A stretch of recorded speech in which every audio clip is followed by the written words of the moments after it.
ঘরোয়া পদ্ধতিতে রুই মাছের লাল টুকটুকে ঝোল কিভাবে রান্না করব সেটা আজকে আপনাদের দেখাতে নিয়ে চলে আসলাম। মাছের আঁশ ছাড়িয়ে ধুয়ে নিয়েছি। যে যেমন পারেন তেমন করে মাছটা পিস পিস করে কেটে নিয়েছি।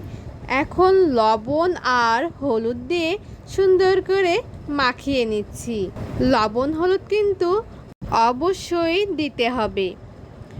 এই তো মাখা কিন্তু প্রায় হয়ে গেছে। আর দেখুন আমি কিভাবে মাছটা কাটেছি।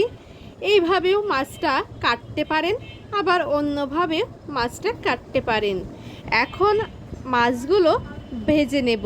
তার জন্য পরিমাণ মতন তেল নিয়ে নিয়েছি। আর তেল কিন্তু খুব ভালো করে গরম করে নিতে হবে। এমনভাবে গরম করে নিতে হবে যাতে মাছ দিলে মাছ ভেঙে না যায়। অনেক সময় দেখি মাছ অনেকের ভেঙে যায়। কেন ভেঙে যায় অবশ্যই বুঝতে পেরেছেন। তেল ভালো করে গরম হয় না বলেই কিন্তু মাছটা ভেঙে যায়। মাছ ভাজতে গেলে তেল কিন্তু গরম করে নেবেন ভালোভাবে কয়েক মিনিট ধরে। এই তো মাছ ভাজা হয়ে গেছে। বাদামি কালার এপিঠ হয়ে গেলে ও পিঠও তো বাদামি কালার করতে হবে। তাই বাদামি কালার যখনই হয়ে যাবে নামিয়ে নেব। আমি আবারও মাছ ভাজছি, তাহলে দেখে নিন আমি কিভাবে মাছগুলো ভাজতেছি। বড় মাছগুলো কিন্তু ভাজা অনেকটাই সহজ। কারা কারা মাছ ভাজতে পারেন অবশ্যই জানাবেন।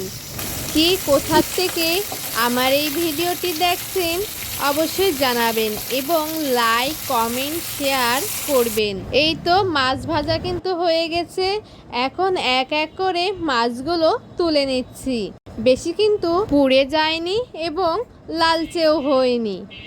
আজকের মতন এই পর্যন্তই।